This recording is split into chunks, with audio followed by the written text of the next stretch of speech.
আজ শুরু হলো নতুন অর্থ বছরের পথ চলা। নানা চ্যালেঞ্জ মোকাবেলা করতে হবে এই অর্থ বছরে।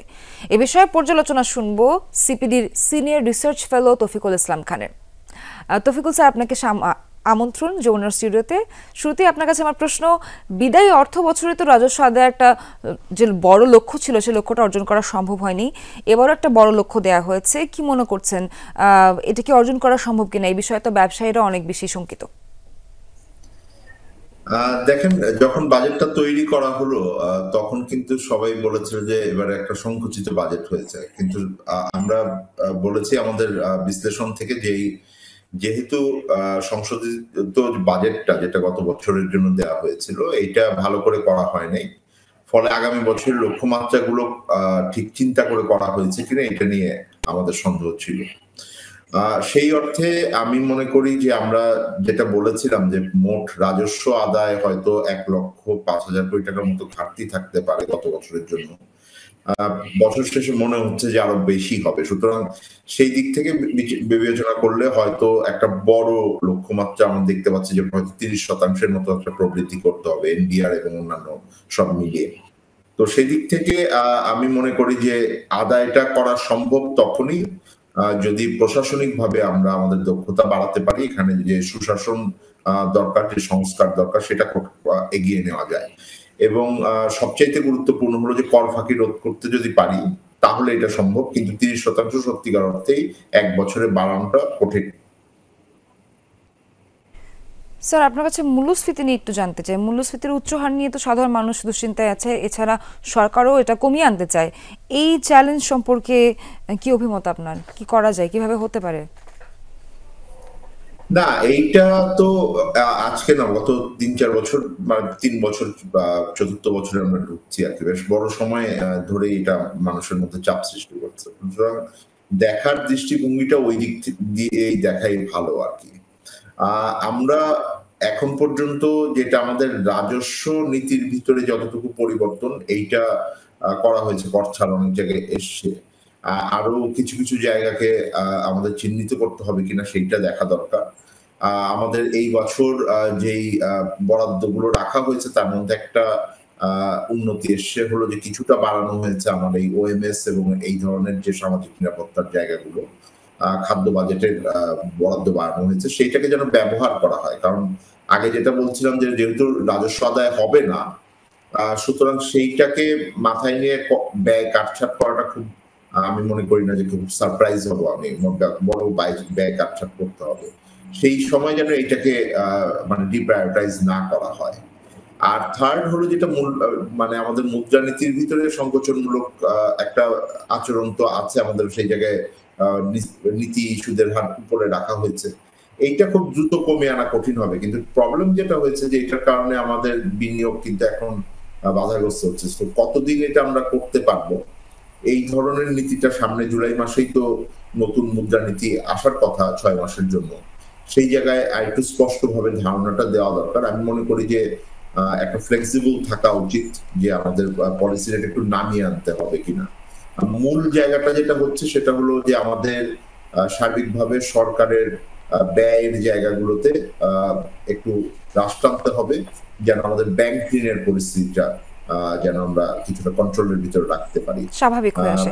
স্যার, আপনার কাছে আমার একটা প্রশ্ন। আমরা সবাই মোটামুটি জানি যে আইএমএফ এর পরামর্শে সঞ্চয়পত্রের সুদ হার কমানো হচ্ছে, এর প্রভাবটা কেমন পড়তে পারে?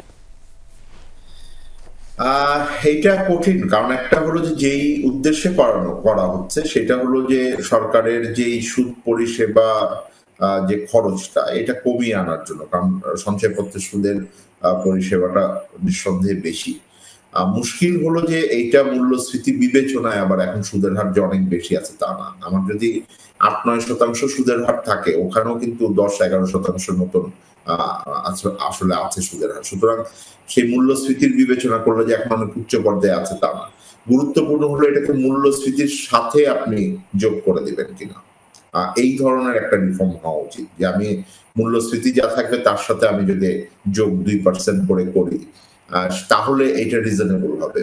কারণ বড় আরেকটা এটার যে ফলাফল আছে সেটা হলো যে সরকার যদি এইটাকে বিক্রি করতে না পারেন, এটা যদি কারেন্ট মার্কেটের সাথে সামঞ্জস্যপূর্ণ না হয়, অন্যান্য যে বিনিয়োগের জায়গা আছে, তাহলে সরকারের জন্য কিন্তু আবার ব্যাংক থেকে ঋণ নেওয়ার প্রবণতা বাড়িয়ে দিতে হবে, কারণ তার অন্য উৎসগুলো থেকে তারা ঋণ পাচ্ছেন না। সুতরাং সেই মানে বিষয়টিও বিবেচনার ভিতরে রাখা দরকার। ফলে আমি মনে করি যে এটাকে যদি বাজার ভিত্তিকভাবে যাওয়ার সুযোগ থাকে, তাহলে এটা যুক্তিসঙ্গত হবে, যেটা সার্বিকভাবে মধ্য মেয়াদে আমাদের যেই এটার মধ্যে ব্যালেন্স আনাটা দরকার, সেটা আনাটা সহজ হবে। স্যার, আমরা সঞ্চয়পত্রের সুদ হার নিয়ে কথা বলছিলাম। একই সাথে আমরা জানি যে সুদ পরিশোধের দায় কিন্তু ক্রমান্বয়ে বাড়ছে, বাজেটের একটা অংশে চলে যাচ্ছে এই খাতে। এক্ষেত্রে সরকার কি করতে পারে মনে করেন? খুব বেশি কিছু তো করার নাই আপাতত। এখন তো কিছু তেমন মানে করার সুযোগ থাকবে না, কারণ হলো যে এগুলো সবই আমাদের পুরনো দায়। দুটো যেটা করতে হবে, সামনের দিনে এটাকে আমি কিভাবে কমিয়ে আনতে পারি, এটার চাপটা। একটা হলো যে আমার যে খরচ করার ক্ষেত্রে আমরা যেটা বলি, যেটা সঠিকভাবে খরচ করাটা, মানে আমি সরকারি ব্যয়ের ভিতরে অপব্যয় কমানোটা এখন খুব জরুরি হয়ে গেছে। এইটা মানে আমরা এখন একটা নিম্ন মধ্যবিত্ত ফ্যামিলি যেভাবে সংসার চালায়, সেভাবে সরকারকে চালানো উচিত। ওখানে লাক্সারি করার সুযোগ নাই। ওখানে কম প্রায়োরিটির যে প্রকল্পগুলো আছে, সেগুলোকে যেমন রাষ্ট্র আনতে হবে, তার থেকে গুরুত্বপূর্ণ হলো যখন সুশাসন আনতে হবে। 1 টাকার জিনিস আমি 4 টাকা দিয়ে কিনবো, এই দিন আর নাই। এটার জন্য জুলাইয়ের অভ্যুত্থানও হয় নাই। সুতরাং সেই জায়গাটা একটা রাষ্ট্র আনা দরকার। এবং পরিশেষে আমি যেটা বলি, সেটা হলো যে আমরা যদি রাজস্ব আদায় বাড়াতে পারি, তখন এটার চাপটা কিছুটা প্রশমন হবে, কারণ ওইটা না হলে আমরা আসলে কোনোটাকেই অ্যাড্রেস করতে পারছি না। স্যার, একটু পুঁজিবাজার বিনিয়োগকারীদের সম্পর্কে কথা বলতে চাই। বিদায়ী অর্থ বছর কিন্তু তাদের জন্য বেশ অস্বস্তিকর ছিল। এই বছর এই পরিস্থিতি উত্তরণে কেমন পদক্ষেপ আশা করছেন? না, বাজেটে তো কিছু মানে পদক্ষেপ নেওয়া হয়েছে তাদেরকে প্রণোদনা দেওয়ার জন্য, কিন্তু আপনাদের এইটাও তো সত্যি যে গত 1 বছরের নতুন করে পুঁজিবাজারে আনার ক্ষেত্রে কোনো কোম্পানি আসে নাই, এবং এই ব্যাপারে কোনো উদ্যোগ আমি দেখিনি। সংস্কার কার্যক্রম কিন্তু গত 10-11 মাসে খুব বেশি আগায় নেই পুঁজিবাজারে, বরং সেখানে বিভিন্ন ধরনের অচল অবস্থা আছে। তো সেই সুশাসনের জায়গাটা ঠিক না হলে পুঁজিবাজারের ব্যাপারে খুব বড় ইতিবাচক পরিবর্তন আমি আশা করি না। বরং বড় আকারের সূচক যদি বাড়তে থাকে, আমি একটু আশঙ্কার ভিতরে থাকবো, কারণ এখন বিনিয়োগ পরিস্থিতিও খুব অনুকূলে নাই। সো ইকোনমিক আউটলুক যদি আপনার ইতিবাচক না হয়, তাহলে কঠিন হবে। আমার মনে হয় যে নির্বাচনের পথ পরিক্রমা যদি এটা ঠিকঠাক মতো আসে, সংস্কারগুলো যদি হয়, তাহলে এটা আস্তে আস্তে ইমপ্রুভ করবে। ওভারনাইট এটা যদি ইমপ্রুভ করে, আমি ওটাকে আরো রিস্ক ফ্যাক্টর হিসেবে দেখবো। এবং ভালো কোম্পানিকে আপনি পুঁজিবাজারের ভিতরে আনেন, যেন বিনিয়োগকারীরা একটা সঠিক জায়গায় তাদের বিনিয়োগটা করতে পারে।